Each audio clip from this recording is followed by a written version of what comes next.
نحمده ونصلي على رسوله الكريم اما بعد فاعوذ بالله من الشيطان الرجيم بسم الله الرحمن الرحيم رب اشرح لي صدري ويسر لي امري واحلل عقدة من لساني يفقهوا قولي۔ آج ہم صفحہ نمبر 424 پیج 424 فصل چہارم سے پڑھیں گے وسائل حیات۔ وسائل کا لفظ وسیلہ کی جمع ہے، ذریعہ مینز، یعنی زندگی گزارنے کے وسائل، اور یہ بھی نعمتیں ہیں۔ معلوم ہونا چاہیے کہ کھانے مختلف ہیں، بہت ہیں۔ ان کی پیدائش میں اللہ تعالیٰ کے بے شمار عجائبات ہیں، یعنی حیرت انگیز طریقے سے اللہ تعالیٰ نے اس ورائٹی کو قائم کیا ہے، اور وہ منقسم ہیں یعنی تقسیم شدہ ہیں۔ کچھ کھانے غذا ہیں یعنی فوڈ ہیں، کچھ دوا اور فواکہات وغیرہ۔ غذا تو جو ہم ہر روز کھاتے ہیں اور وہ ہماری نیسیسٹی ہے، دوا بیمار ہونے پر، اور فواکہات یعنی پھل وغیرہ، فروٹس مزے کے لیے، دل خوش کرنے کے لیے، ایکسٹرا انرجی کے لیے۔ ان میں سے ہم بعض غذاؤں پر گفتگو کرتے ہیں اور توجہ دلاتے ہیں کہ اگر کسی کے پاس کچھ گندم ہو تو وہ اسے کھا لے گا اور وہ ختم ہو جائے گی، اور اس کے بعد وہ بھوکا رہ جائے گا۔ لہٰذا یہ بات ضروری ٹھہرتی ہے کہ وافر مقدار میں گندم فراہم کی جائے اور اسے برقرار رکھنے کی کوشش جاری رہے۔ یہ مقصد حاصل کرنے کا معتبر ذریعہ کاشت کرنا ہے، یعنی گندم کو بو دینا ہے، اور وہ یہ ہے کہ تم زمین میں بیج ڈال دو جس میں پانی ہو۔ پانی مٹی میں ملتا ہے تو کیچڑ بنتا ہے، پھر یہ پانی اور مٹی کافی نہیں، کیونکہ اگر تم گیلی سخت زمین میں بیج ڈال دو گے تو وہ نشو نما نہ پائے گا، یعنی اگے گا نہیں، پیدا نہیں ہوگا، کیونکہ ہوا نہیں ہے۔ ضرورت یہ ہے کہ دانہ ایسی نرم زمین میں ڈالا جائے جس کے اندر ہوا داخل ہو سکے۔ اسی لیے ہل چلاتے ہیں زمین کے اندر، اس کو اکھیڑتے ہیں، نیچے سے نرم کرتے ہیں، پھر اس مٹی کے اندر سے ہوا بھی گزرتی ہے۔ پھر ہوا بذات خود حرکت نہیں کرتی، بلکہ ایسے اثرات کی محتاج ہے جو اسے حرکت دیں اور زور سے اس کو زمین پر پھیریں یہاں تک کہ زمین کے اندر داخل ہو جائے۔ یعنی ہوا ایک فورس کے ساتھ آتی ہے، پھر وہ زمین میں داخل ہو سکتی ہے۔ پھر یہ سب چیزیں بھی بیکار ہیں جب تک بیج کی قسم اور خواص کے مطابق موسم کی حرارت میسر نہ ہو۔ یعنی اگر آپ برف کے موسم میں زمین کو کھود کر بیج ڈال بھی دیں اور ہوا بھی تیز چل رہی ہو، مگر ٹھنڈی یا ہوا ہو تو بھی کیا ہوگا؟ اگے گا کچھ نہیں۔ کہتے ہیں کہ موسم کی حرارت بھی ہونی ضروری ہے۔ پھر پانی کی طرف غور کرنا چاہیے جس کی زراعت محتاج ہے، یعنی کھیتی باڑی کرنے کے لیے، کراپس اگانے کے لیے پانی بھی چاہیے۔ اللہ تعالیٰ نے اس کو کیسے پیدا کیا ہے؟ چشمے جاری کیے، ان سے دریا اور نہریں چلائیں، اور چونکہ بعض زمینیں بلند تھیں یعنی اونچی جگہ پر تھیں، ہائی لینڈ تھی، جہاں پانی نہیں پہنچ سکتا تھا، تو وہاں بادل بھیج دیے اور ہواؤں کو ان کی سواری بنا دیا، یعنی ہوا پہ بادل سوار ہو کے دنیا کے مختلف اطراف تک کھینچ کر لے جائے جائیں، یعنی ٹرانسپورٹیشن کا کام ہو رہا ہے، اور پیاسی زمین کو سیراب کریں۔ پھر دیکھو اللہ تعالیٰ نے پہاڑوں کو کیسے پانی کا محافظ بنایا ہے، ان سے آہستہ آہستہ چشمے پھوٹتے ہیں۔ اگر ایک ہی دفعہ پانی نکل آئے تو شہر غرق اور کھیتیاں تباہ ہو جائیں، یعنی برف آہستہ آہستہ پگھلتی ہے۔ پھر غور کرو سورج کو زمین سے دور استوار کر کے کس طرح اس کو کام میں لگا دیا ہے۔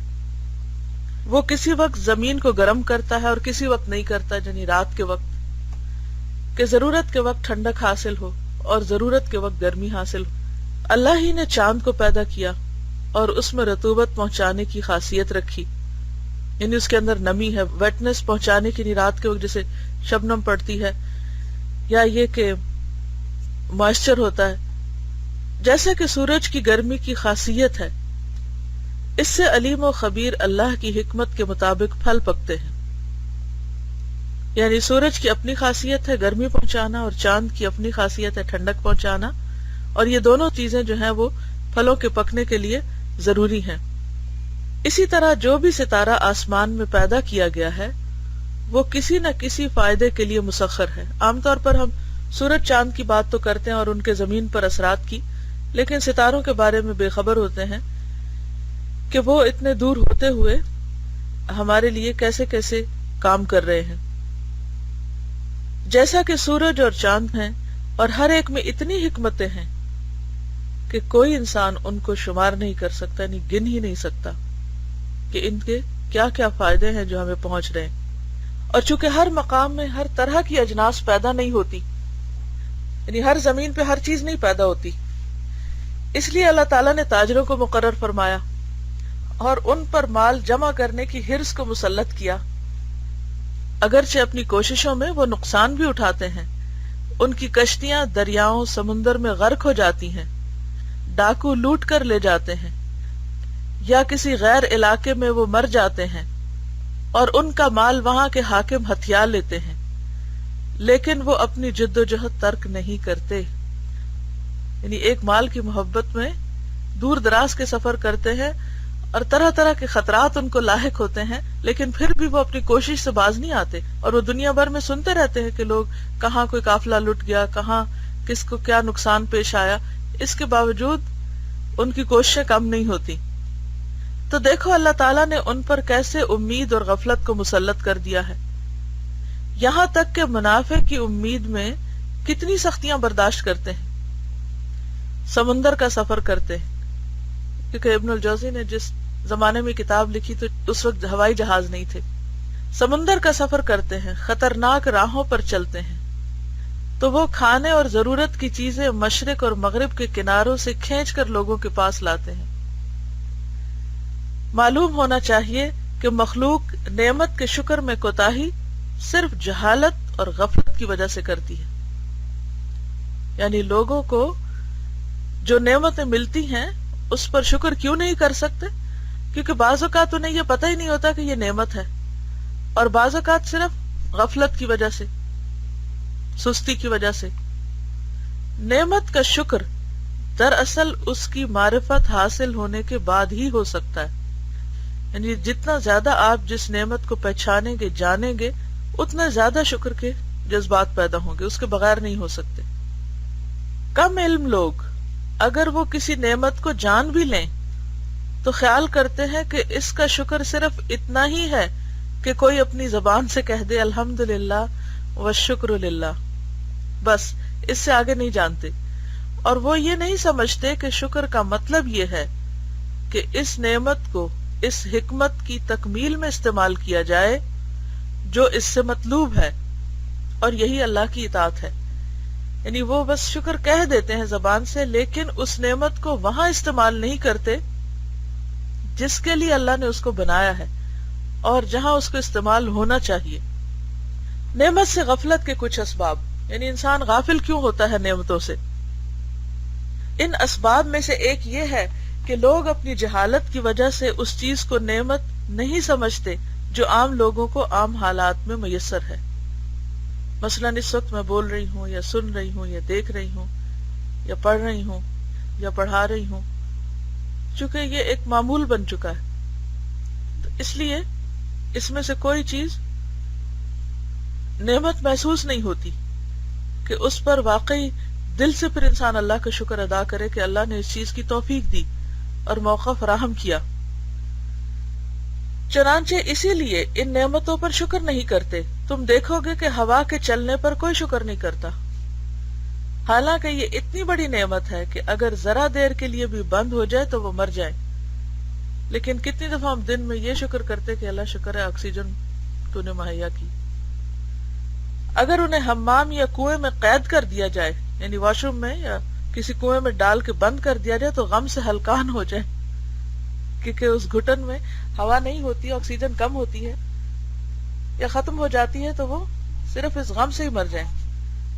پھر اگر کوئی ان مصائب سے نجات پائے تو اس کو بڑی نعمت سمجھے گا. یعنی اگر کبھی آپ نے دیکھا ہوگا کہ کسی کا دروازہ لاک ہو جائے واش روم کا تو اتنی دیر کے لیے اس کا دل باہر آنے لگتا ہے، اور اگر کوئی مدد کر کے وہ دروازہ کھلوا دے تو پھر کہیں گے شکر ہے کہ ہم باہر آئے.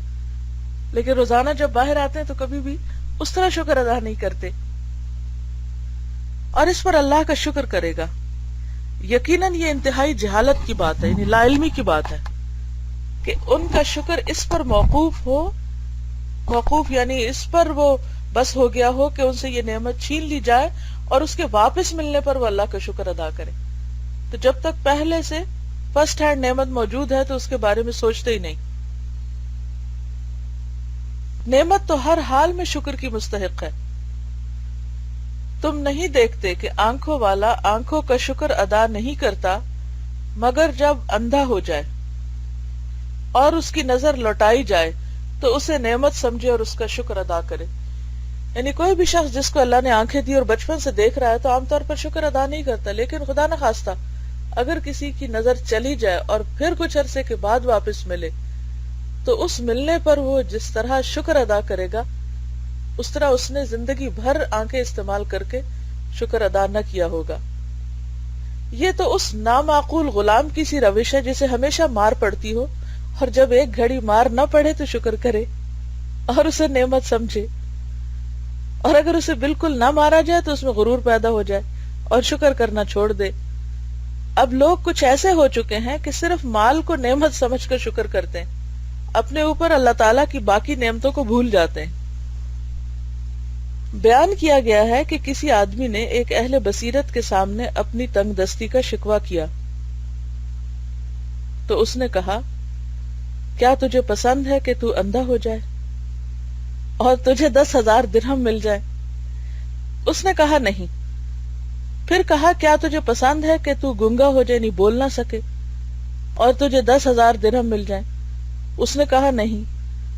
پھر کہا، کیا تجھے پسند ہے کہ تجھے 20,000 درہم مل جائے اور تیرے ہاتھ پاؤں کٹے ہوئے؟ اس نے کہا نہیں. پھر کہا، کیا تجھے پسند ہے کہ تجھے 10,000 درہم مل جائے اور تو دیوانہ ہو؟ اس نے کہا نہیں. اس نے کہا، کیا تو شرم نہیں کرتا کہ اپنے مولا کا شکوہ کرتا ہے اور تیرے پاس اس کا 50,000 درہم کے برابر مال ہے؟ پھر بھی کہتے میرے پاس کچھ نہیں اور میں فقیر ہوں. جس کے پاس یہ سب کچھ ہو وہ فقیر کہاں سے ہو سکتا ہے؟ بیان کیا گیا ہے کہ کوئی شخص تنگ دستی کے باعث پریشان ہو گیا. تنگ دستی یعنی غربت اور افلاس اور پاورٹی کی وجہ سے.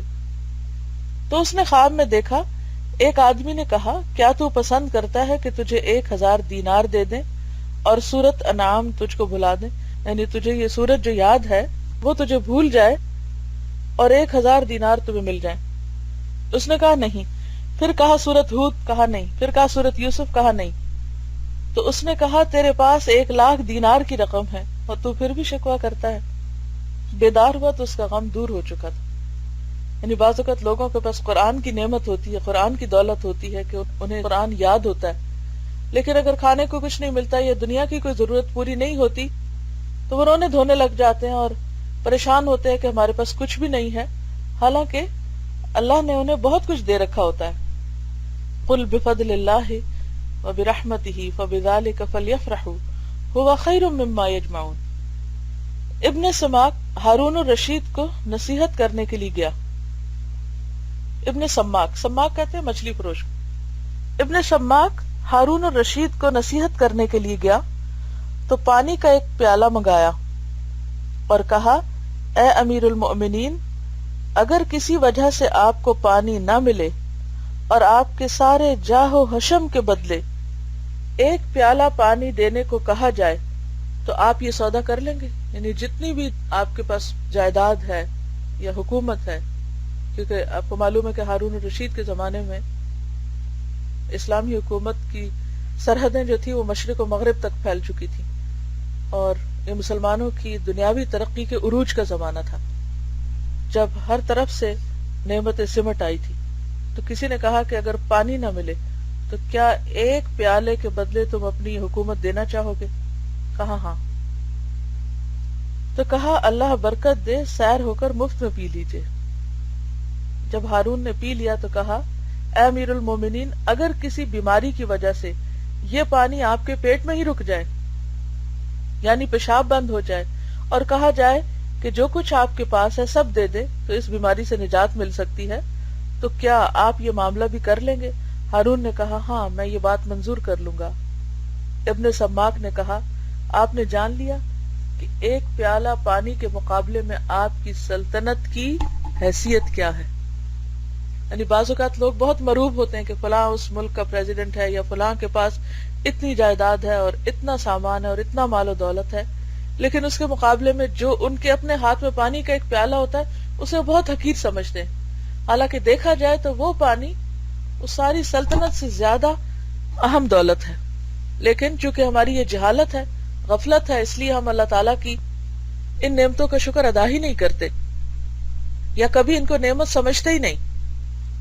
کوئی بھی شخص غور کرے گا تو اسے معلوم ہوگا کہ اسے اللہ تعالیٰ نے بہت سی نعمتیں ایسی دی ہیں جن میں عام لوگ شریک نہیں، یعنی بہت سے اور لوگوں کو وہ ملا ہی نہیں۔ ان میں سے ایک عقل ہے۔ تمام انسان اپنی عقل کے مطابق اللہ تعالیٰ سے راضی ہیں اور ہر شخص اپنے آپ کو سب سے عقل مند سمجھتا ہے۔ کوئی کم ہی اللہ تعالیٰ سے عقل کا سوال کرتا ہے کہ اللہ مجھے عقل دے، مجھے سمجھ دے، اور جب یہ عقیدہ ہے تو واجب ہے کہ اس نعمت پر اللہ کا شکر ادا کرے، کیونکہ بعض لوگوں کے پاس عقل، سمجھ، ٹیلنٹ ہوتا ہے اور اس کو وہ کچھ سمجھتے ہی نہیں، مانتے ہی نہیں۔ ایک ان میں سے خلق ہے، یعنی اخلاق۔ عام روش یہ ہے کہ انسان دوسروں کے عیوب بیان کر کے ان کی مذمت کرتا ہے، ان کو کرٹیسائز کرتا رہتا ہے اور اپنے آپ کو ان خطاؤں سے بری سمجھتا ہے۔ وہ کہتا ہے میرے اندر تو یہ نہیں۔ اگر واقعی ایسا ہو تو چاہیے کہ اس پر اللہ کا شکر ادا کرے کہ اللہ تعالیٰ نے اس کے اخلاق اچھے بنائے اور دوسروں کی طرح بدخلقی میں مبتلا نہ کیا۔ جیسے لقمان حکیم سے کسی نے پوچھا تھا عقل کہاں سے سیکھی، تو اس نے کہا احمقوں سے، تو وہ دراصل اس کا شکر ادا کرنا ہی تھا۔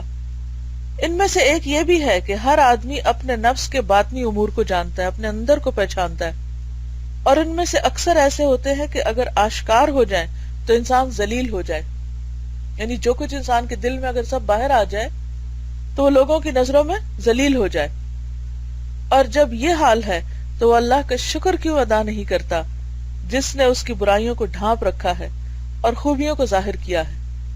ایک اور بات یہ ہے کہ ہر انسان کو اللہ تعالیٰ نے اس کی شکل، صورت، اخلاق و صفات، بیوی بچوں، مکان اور شہر، ساتھیوں اور قریبیوں یعنی دوستوں، جاہ و منزلت یعنی رتبہ، اتھارٹی، اور تمام محبوب اشیاء میں کچھ ایسی چیزیں عطا کی ہیں کہ اگر وہ اس سے چھین لی جائیں اور دوسروں کو دے دی جائیں تو وہ اس پر رضامند نہ ہو۔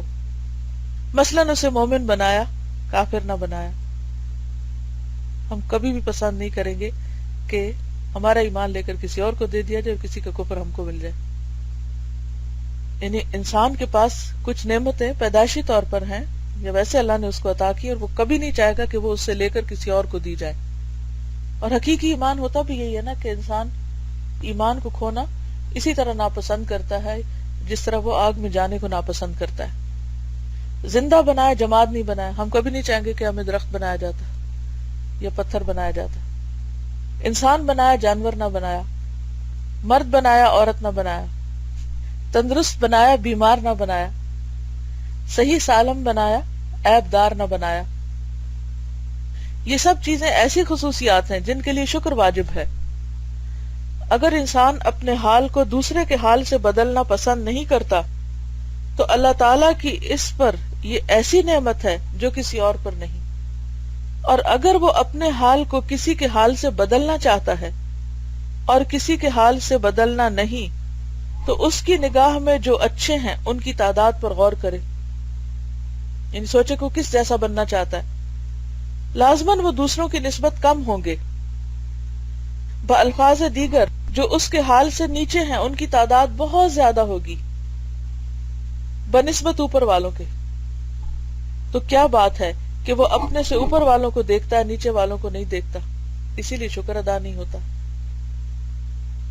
صحیحین میں حضرت ابو ہریرہ رضی اللہ عنہ سے مروی ہے کہ رسول اللہ صلی اللہ علیہ وسلم نے فرمایا، جب کوئی تم میں سے کسی ایسے آدمی کو دیکھے جو اس سے مال اور خلق میں افضل ہو تو چاہیے کہ ان کو بھی دیکھے جو اس سے نیچے ہوں، اور یہ ان سے افضل ہے۔ ترمذی نے یہی حدیث ان الفاظ میں روایت کی ہے کہ اپنے سے نیچے والے کو دیکھو، اوپر والے کو نہ دیکھو، اس سے تم اللہ کی نعمت کو اپنے اوپر حقیر نہ سمجھو گے۔ جو آدمی اپنے حالات پر غور کرے گا اسے معلوم ہوگا کہ اس پر اللہ تعالیٰ کے بہت سے انعامات ہیں، خصوصاً وہ آدمی جسے ایمان، قرآن و سنت، علم، فراغت اور صحت اور امن عطا کیا گیا ہو۔ یہ سب سے بڑی نعمتیں ہیں جو کسی انسان کو ملے۔ ایک حدیث میں مروی ہے کہ جس نے قرآن پڑھ لیا وہ غنی ہے، یعنی سب سے بڑھ کے دولت مند ہے۔ ایک حدیث میں یہ الفاظ ہیں کہ قرآن ایسی غنا ہے جس کے بعد فقر نہیں، اور اس سے بڑی غنا کوئی نہیں۔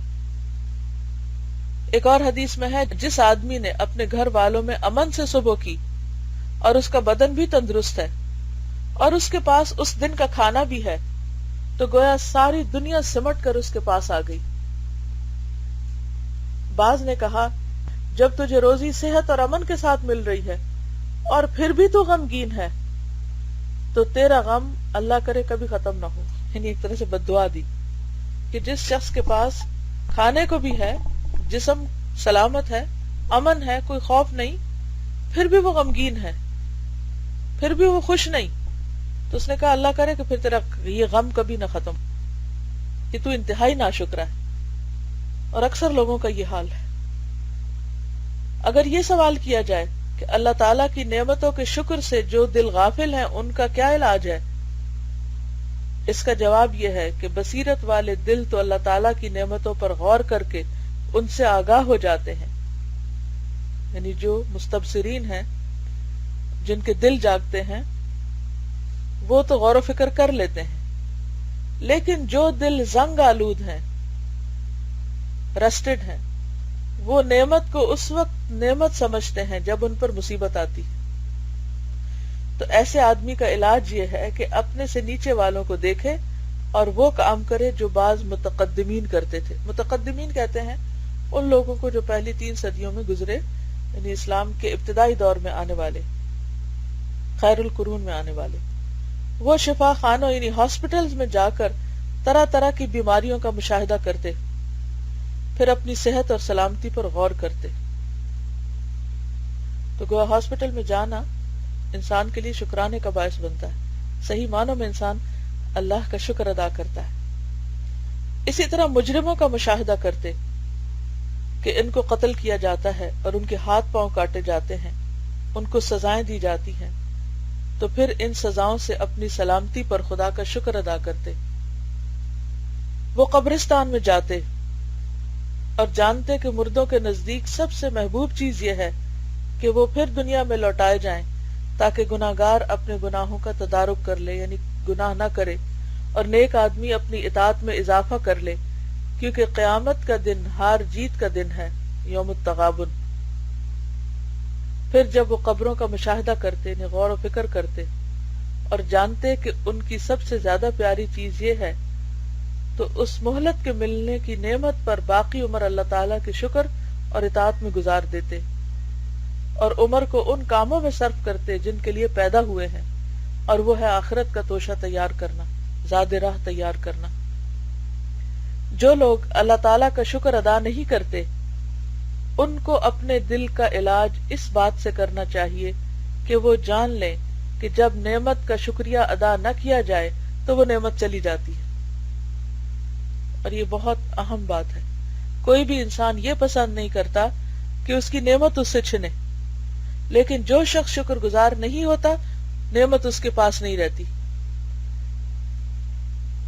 حضرت فضائل رحمہ اللہ کہا کرتے تھے، نعمت پر ہمیشہ شکر ادا کیا کرو، کیونکہ کم ہی کوئی نعمت ہے جو کسی قوم سے چھیننے کے بعد ان کو دوبارہ مل گئی ہو، یعنی ایک دفعہ جب وہ چلی جاتی ہے تو پھر لوٹ کر نہیں آتی۔ اس لیے اللہ کا شکر ادا کرنا چاہیے۔ یہ چیپٹر تو مکمل ہوا، کیونکہ بہت سمپل تھا، اس میں کوئی ایسی تفصیل طلب باتیں نہیں تھی، عام فہم تھی ساری چیزیں، لہٰذا اب اگر آپ کے سوال ہوں تو آپ سوال کر سکتے ہیں. Assalamu alaikum. I was just thinking how it's so important that we have a positive outlook to life. We always look at